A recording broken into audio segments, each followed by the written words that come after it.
अभी एक आदमी टाइटेनिक को घूमने गए थे, उनका भी पता नहीं चल रहा है। अब पूरा फैमिली के साथ गया था, अरबपति था वो। जहाज का एक प्रोटोकॉल है कि अगर कोई जहाज डूब रहा होता है तो समझिए ध्यान से, इसी साउथहैम्पटन बंदरगाह से 10 अप्रैल 1912 को 10 अप्रैल 1912 को टाइटेनिक जहाज निकली थी। टाइटेनिक जहाज निकली थी। आई ससुरी 14 अप्रैल को जाके डूब गई। 14 अप्रैल को जाके डूब गए। बताइए, एक नए नए जाके डूब गए यहाँ पे जहाज। इसका नाम रखा गया था अनसिंकेबल, जो कभी डूब नहीं सकता है। पहले यात्रा में डूब गया यहाँ पर। रीजन था उसका, समझिए ध्यान से। ये साउथहैम्पटन से निकला, एकदम फर्स्ट क्लास निकल गया था।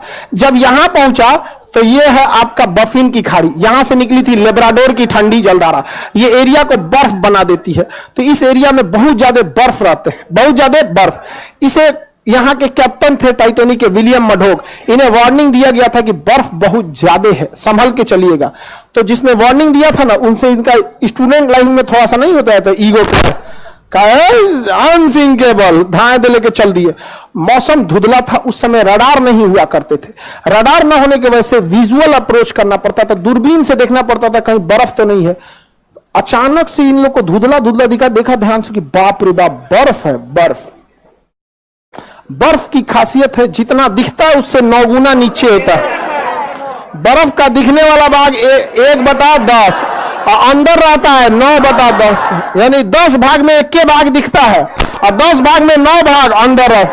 अब इनको ससुरा 3 मंजिला इतना बर्फ का चट्टान दिखा, तो 27 मंजिला नीचे होगा। और इस ससुरा तूने अभी वार्निंग दे रहा है कि टर्न मारो, टर्न टर्न मारो। टर्न मारते मारते मारते कितना इतना बड़ा आते इतना स्पीड में था कि टर्न मारा। और जब वो वार्निंग दिया तो कुछ देर बाद वहां सुना सब इंजन के पास शांति से घूम रहा था। अनसिंकेबल है हम यहाँ पे जाके लड़ा, अब पेंदिए फाड़ दिया उसका, पेंदी फाड़ दिया उसका। टाइटेनिक में हो गया सुराख। टाइटेनिक जहाज इतना जल्दी नहीं डूबेगी। कोई पानी वाली जहाज डूबने में कम से कम 7-8 घंटा लगाती है। एगो कटोरा तो नहीं डुबा के देखिए ना टब में, भागेगा इधर उधर। एगो पानी बोतल, एगो 5 लीटर का गैलन खोल दीजिएगा, उसको डुबाइएगा, देखिए जल्दी नहीं डूबेगा। एक आध मिनट तो भी ले लेगा। दिक्कत क्या हुआ, तो डूबने लगा। ये कैप्टन को लग गया विलियम मडोक को कि तो गया अनसिंकेबल, गलो अनसिंकेबल गया। उसने कहा कि इवैक्यूएट, खाली कराया जाए। क्या किया जाए, खाली। तो जितने बिजनेस क्लास वाले थे, अमीर लोग, जिनका किराया लाख लाख रुपया था, उनको पहले लाइफ बोट में भरा गया। जिस लाइफ बोट की क्षमता 20 आदमी की थी, उसमें 2 आदमी को भेजा गया। 3 आदमी, अमीरों को दिक्कत ना हो। लेकिन हमेशा याद रखिएगा, रेडी फॉर वर्स्ट कंडीशन। जीवन में सफल होना है तो एक कंडीशन हमेशा याद रखिएगा, कुछ भी काम करने जाइए अपने आप से कहिएगा रेडी फॉर वर्स्ट कंडीशन, सबसे बुरे समय के लिए तैयार रहिए। और हम हिंदुस्तान वाले काहे डूबते हैं, एगो दुकान खोलेगा, कहेगा कि अच्छा खर्चा है 30,000, 50,000 तो आइए जाएगा। अरे तुम अच्छे कंडीशन के लिए रेडी हो, रेडी फॉर वर्स्ट कंडीशन। 30,000 का खर्चा अगर 10,000 भी नहीं आया और ऐसा 6 महीना अटक गया, लॉकडाउन लग गया, व्हाट विल यू डू? समझ में आ गया कि नहीं आ गया? रेडी फॉर वर्स्ट कंडीशन, हमेशा रेडी रहेगा। इसको लगा कि हम तो आराम आराम से निकालिए देंगे, तब तक टाइटेनिक बीच में से टूट गया। अब तो डूबने की रफ्तार बढ़ गई, अब हो गया अफरा तफरी, अब बोट हो गई कम। शुरुआत में जिसकी बोट की कैपेसिटी थी 20 आदमी की, उसमें भेजा 5 आदमी, 2 आदमी। बाद में वो 20 आदमी वाले पे उतार दिया 50 आदमी, वो डूब गया। अब इतना तेजी से टाइटेनिक डूबने लगा कि लोग लाइफ जैकेट पहन के कूद गए, उसमें भी कोई दिक्कत नहीं होता। बर्फ था, -2 डिग्री टेम्परेचर था, टेम्परेचर ठंडी से मर गया सब। ऐसे पानी में कूद जाते लाइफ जैकेट पहन के तो कोई दिक्कत नहीं था। बड़ी मछलियां ऊपर नहीं आती हैं, बड़ी मछली नीचे अपना ताम झाम करते रहते हैं। वो बड़ी मछली ऊपर काहे आने वाली है, ऊपर ज्यादा कूदती है, डॉल्फिन, वेल मछली। तो वेल मछली हम लोग को खाइए नहीं पाएगी, उसका मुंह इतना बड़ा नहीं होता, घोटने वाला मुंह छोटा होता है, ऐसे मुंह बड़ा होता है। जैसे इतना लोग हैं लोग ना, इस लाइन के एक बार में खा जाएगी वो, लेकिन घोट नहीं पाएगी, इतना बड़का मुंह खोलती है।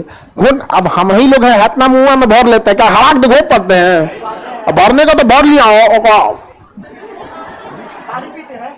नहीं देखते कभी पानी पूरी वाला 3 को घुसा देता मुंह में से।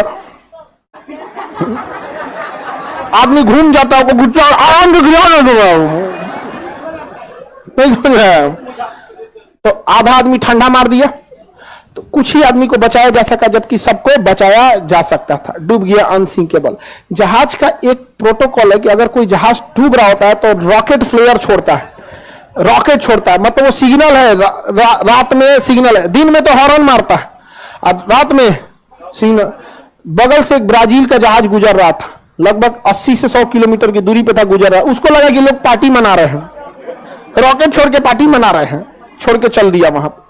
टाइटैनिक की कहानी खत्म। अभी एक आदमी टाइटैनिक को घूमने गए थे कि देखे कहां डूबल है, उनका भी पता नहीं चल रहा। अब पूरा फैमिली के साथ गया था, अरबपति था वो। छोट मोट का तो छोट मोट आदमी घूमने के नाम पे ननिहाल चल जाता, नहीं जाना और कौन चीज आएगा वहां। अरबपति तो गए थे टाइटैनिक देखे, जा टाइटैनिक देखने, बहुत खतरनाक है यहाँ पे टाइटैनिक जहाज, एक से एक रहता, कई जहाज गई। इसी में कोस्टा कॉन्कॉर्डिया एक जहाज था जो यहाँ पे था इंग्लैंड के पास, वो भी डूब गया। कोस्टा कॉन्कॉर्डिया, कोस्टा कॉन्कॉर्डिया बहुत बड़ा जहाज था, टाइटैनिक से भी बड़ा।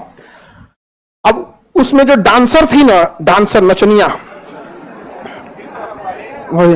तो जो उसमें डांस कर रही थी, कैप्टन को पसंद आ गई।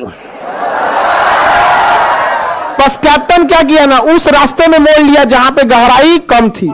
आई करी कि इधर चलिए ना, यहां तो अच्छा पहाड़ दिख रहा है, कितना 20 समुद्रों में कुछ दिखबे नहीं करता है, और उब जाइएगा। हवाई जहाज में हाइट पे जाने का उब जाए, कुछ नहीं दिख रहा है, इधर भी नीला, उधर उधर नीचे कुछ दिखबे नहीं करेगा, बादल आ चुका रहेगा, उब जाएगा। अरे यार क्या लेके चला है, अब उतार दो। शुरुआत में ठीक लगता है कि दिखता है, अरे घर, स्टेडियम, अरे बाप रे बाप, कटोरा कौन चीज है, तो फुटबॉल का मैदान है, समझ में आ गया कि नहीं आ गया? अब यही सब समझ में आता है। ज्यादा उड़ जाएगा, कुछ दिखबे नहीं करेगा। अब पानी वाली जहाज में भी किनारे रहिएगा, दिखेगा अरे मुंबई शहर, वो कौन सा है, और मुंबई वो पूना दिख रहा है क्या, ऐसे। अब बीचों में घुस जाएंगे तो कुछ नहीं, ऊपर आसमान, नीचे पानी, चारों ओर वही, कुछ पता नहीं चले।